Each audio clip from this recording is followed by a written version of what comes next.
of Sarin history, and what better way to learn of that history than from those who have survived it? From Damon Baird, survivor of the Kilo Squad. Welcome back to the series on the Kilo Squad Survivor Book, the field notes and journal of Damon Baird. Today's episode will be a bit on the heavy side as we learn of the first true casualty Baird has encountered.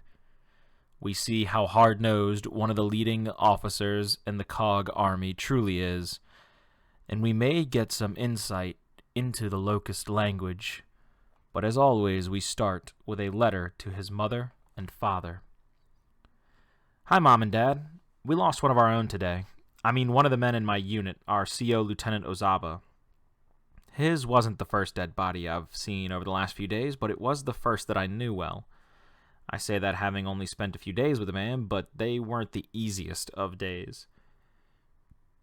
Halvo Bay has a loose crescent shape to it, with the city arcing around the bay.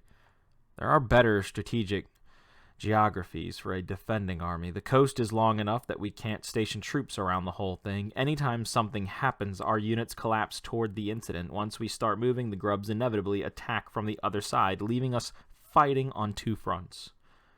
Unlike the grubs, we can't burrow underground, so all it takes is a few of their spotters to figure out where we are.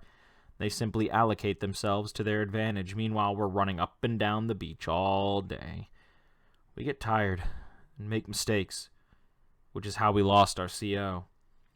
Even better for them is the fact that they're underground. The tunnel is built up at an angle so that their subterranean forces can be stationed in one centralized position. From there, they can tunnel at two different angles, such as the bad guys end up in two different places once they've hit the surface. So we're running along beachfront all day while they're pushing grubs up the right pipe. It's an endurance game, and we're losing. Losing Ozaba made me realize another scary thing about this war. Leadership is an illusion. It has to be, since I'm a leader as of tomorrow morning. That's right. Lieutenant Damon Baird, soon to be the probably short-lived commanding officer of Kilo Squad. We took a round of sniper fire about an hour into our evening deployment. Ozaba didn't make it. That's right. Monsters who snipe. It was a simple patrol up into the remnants of the old city. I say remnants because the whole place has been evacuated, at least in theory.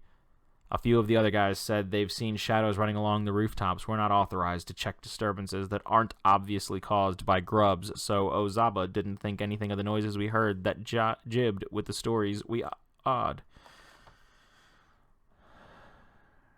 Almost as if someone had based their alphabet on our own. Simple characters. Each represents one letter. The shapes don't seem to be modeled after our letters, but there's intelligence at work here, more than animal. We will zoom in on these same exact runes. And certain runes stand for a letter that corresponds with our own alphabet, but we have come to find that some of them are entire words in their own to help represent what is in a crate, what is behind the door, and what these tunnels may lead to. You will see here that I have labeled some of the ones that we have discovered. On the fourth column, top symbol, what looks to be an X with a crooked top left hook stands for human. This has been noted on a lot of the pods that they've been taking people away in. First column, third one down, you find what looks to be almost a representation of what it stands for. It's the word explosive, and it looks as if an explosion is going off.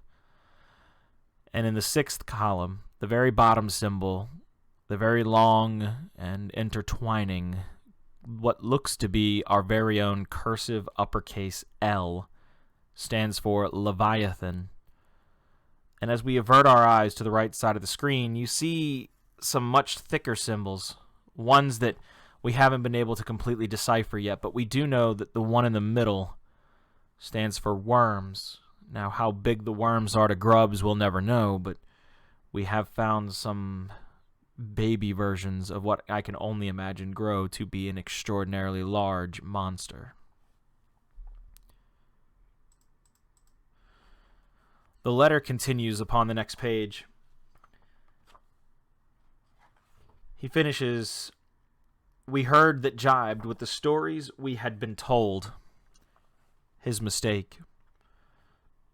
I don't mean to sound like a jerk, but that's what it was, a mistake. And it cost him his head. The noises on the roof turned out to be Grub taking aim with a sniper rifle. Either they've learned how to identify us by rank, or Ozaba had the tastiest looking melon. I better hope these bastards worship blondes, as I'm the one in command now." So Ozaba goes down. Cole's still kicking, and no surprise there, are in cover. He starts firing up at the rooftop and yells, "Run, Damon!" I can't believe he's asking me to go out there, but it didn't seem the time to remind Cole that he's substantially better shape than I am. I closed my eyes and went, "This, Mom, was the one time I wished I had packed a helmet." By the time I got to Ozaba, I knew he wasn't coming back with me. But I was there already. Cole was firing up a storm, and it seemed like I could drag him to someplace a little more comfortable. I remember trying to think of something to say. I didn't know anything about the guy. I thought he was from Landown, but I couldn't think of what I could say about Landown that he would want to hear. Turns out I was wrong. Port Farrell. Maybe he was glad to have died near the water. I don't think he would have heard me anyway, and I'm pretty sure he didn't feel a thing as I threw him over one shoulder and hauled both our asses back to cover near the still firing Cole. Cole took one look at him and knew that he was dead. It wasn't hard to piece together, or should I say, it would have been hard to piece him together. Sorry, Mom, I can't help myself. A few more weeks of this and I'll have enough material for 2 full sets. You know me. I'm more comfortable when only I think I'm funny. So there, Ozaba sat, while Cole and I and a good number of other gears pushed the handful of grubs that were still skulking around back into the earth. Felt good being on the winning side of a battle, even a little skirmish. Once the dust had settled, the brass came by to inspect. You probably know the local colonel, Dad. Name's Loomis. Colonel Ezra P. Loomis. I wouldn't be surprised if there's a number after that name on some piece of official paperwork somewhere. Guy feels like he's from a long line of heavies. Loomis came by and asked where Ozaba had fallen. Cole spoke right up, pointed out to the wall where our former lieutenant had gotten hit. "Then how'd he get over here?" asked Loomis, and Cole proceeded to tell him how I had run out to scoop the guy up so we could be sure he was dead. Loomis turned to me. Cole had called me Damon, like he always does, so I got to watch his eyes widen when he saw my magic name tag. He saluted. I responded in kind. "Let me show you something, Private Baird," he said, dropping a knee. I joined him. He reached around Ozaba's neck and slipped the clasp on his cog tags with one hand. Guy must be a real lady killer. "These we save," he said, letting the tags dangle. "These will outlast all our bodies, on the land, in the sea, or on the ground. We remain gears. You can leave the bodies where they fall, but we save cog tags wherever we can."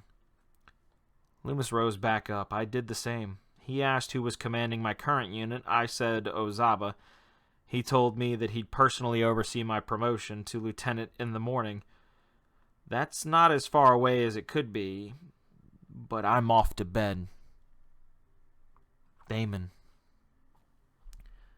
We will turn the page and see where he has pasted in a cutout of an article. An article that highlights just how hard-nosed this colonel is, Colonel Ezra P. Loomis. You see, the name of the article is Loomis to the Locust, as if they would understand and possibly quell in fear at the sound of his voice, if they would quiver and go back underground. He says, "Drop dead." The name of this article is written by a man named Frito Carmine. Colonel Ezra P. Loomis has a message for the Locust.